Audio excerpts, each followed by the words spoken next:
अस्सलाम वालेकुम वरहमतुल्लाहि वबरकातुहू। बाद खूबसूरत जानकारी के साथ हम पीर सूफी आफ्तामी एक बार फिर से आपके सामने हाजिर।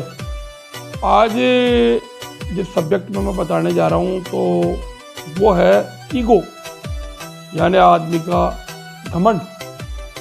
आदमी अपने आप को ये समझने लग जाता है कि मैं ही हूँ, मेरे से बढ़कर के कुछ भी नहीं है।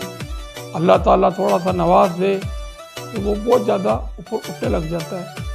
जबकि आज के इस दौर में जो झुक के चला, जो मिल के चला, उसी का ही अल्लाह ताला ने भला किया, अल्लाह ताला ने उसी का साथ दिया। वो जहाँ खूब सारे फल होते हैं तो वो डालियाँ भी झुकी हुई होती हैं। झुकने का मतलब एक दूसरे के सामने मोहब्बत से झुकना, इत्तेफाक, इखलाक से झुकना, अदब से झुकना है। किसी खौफ पे डर से झुकने वाली बात हम नहीं बता रहे, मोहब्बत से झुकने वाली बात। अल्लाह के सामने हम सजदा करते हैं, क्यों? हमें अल्लाह की आजीजी है, लेकिन अल्लाह को हमारी कोई आजीजी नहीं है। आजीजी अल्लाह के पास सब कुछ है, आजीजी नहीं।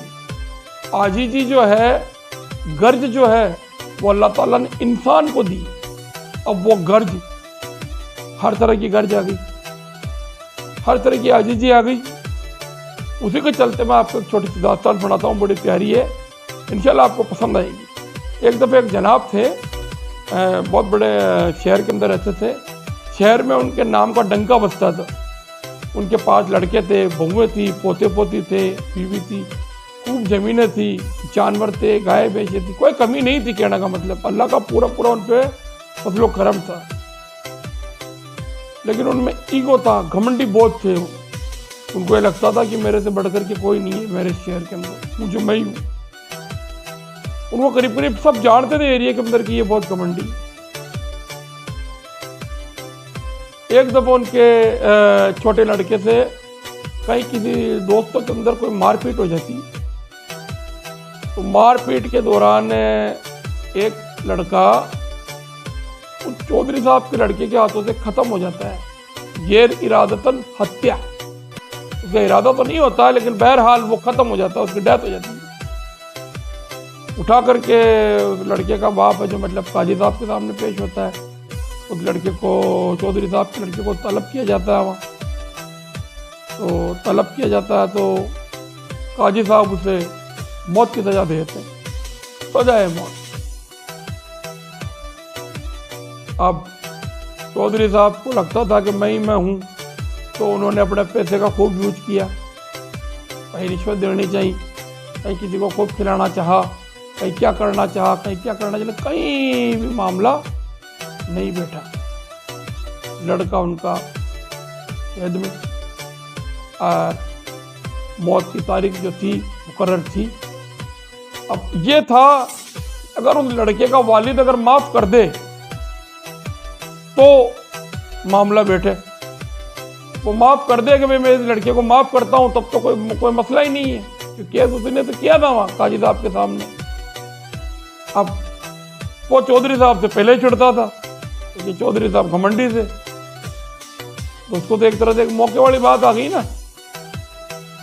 अब किसी ने कहा, किसी बुजुर्गों ने कहा, कुछ लोग थे घर के अंदर, बुजुर्ग भी थे रिश्तेदारी में, उन्होंने कहा कि चौधरी तूने श्याम दाम दंड वे सब कर लिया, अब एक काम कर, तू अल्लाह के वलियों से भी तू मदद लेके देख।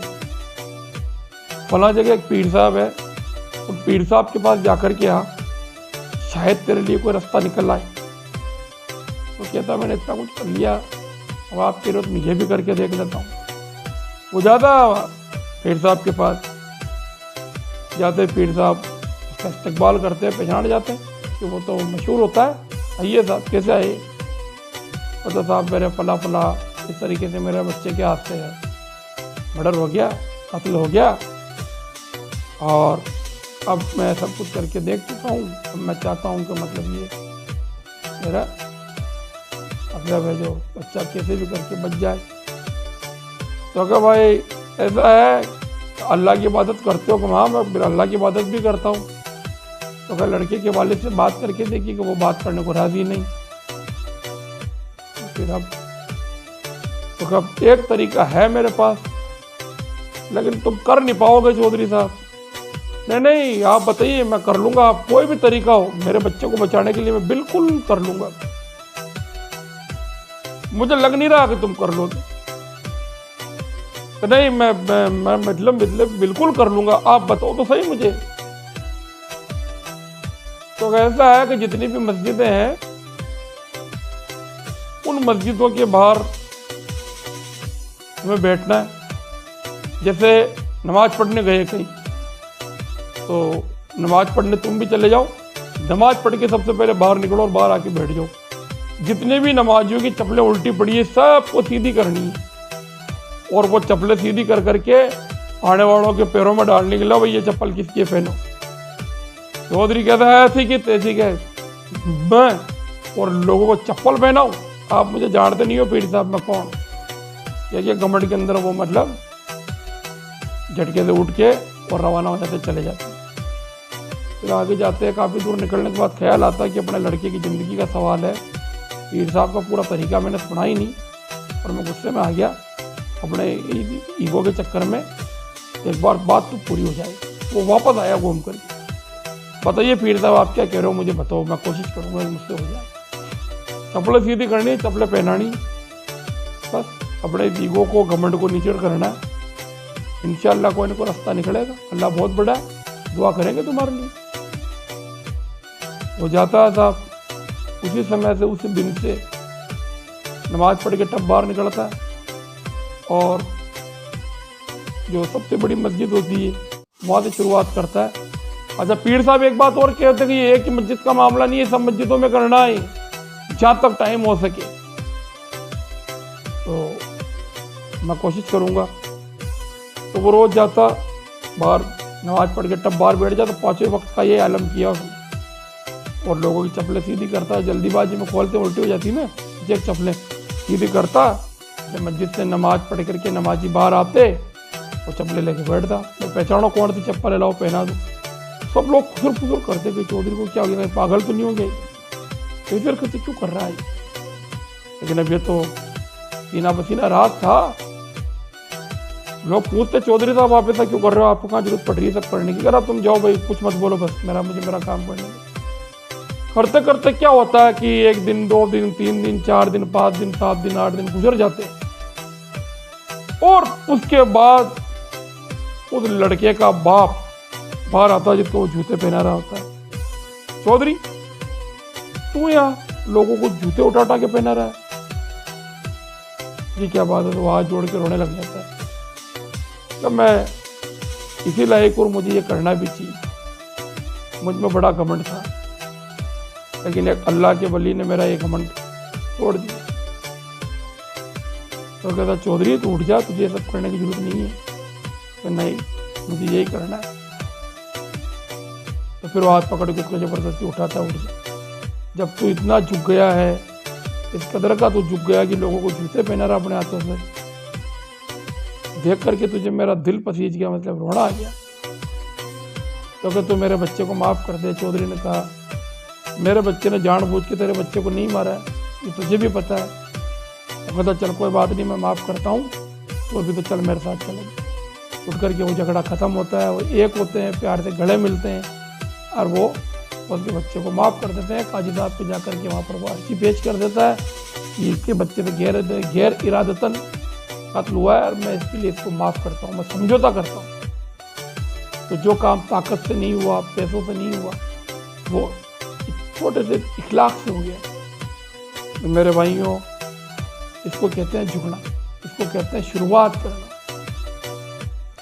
अल्लाह का करम देखो किस तरीके से उसकी जान बची बच्चे की। जहाँ शाम दाम दंड भेद कुछ काम नहीं आया, वहाँ इखलाक काम आ गया।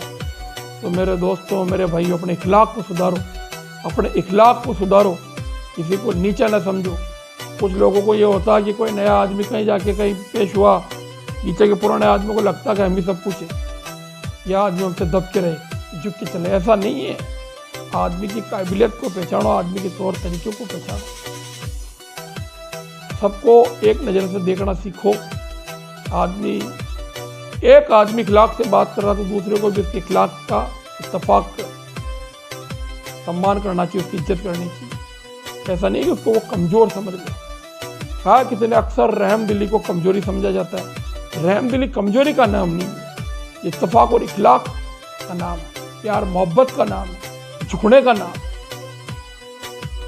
मैंने ईगो के ऊपर, इस घमंड के ऊपर जो मैंने बताया आपको, जो मैंने जानकारी दी, वो कैसी लगी कमेंट बॉक्स में बताएं। मेरे चैनल को देखते रहें, सब्सक्राइब करें, शेयर करें, मेरे हक में दुआएं शेयर करते रहें। मैं भी इंशाल्लाह आपके हक में दुआएं शेयर करूँगा। अस्सलामु अलैकुम व रहमतुल्लाहि व बरकातुहू।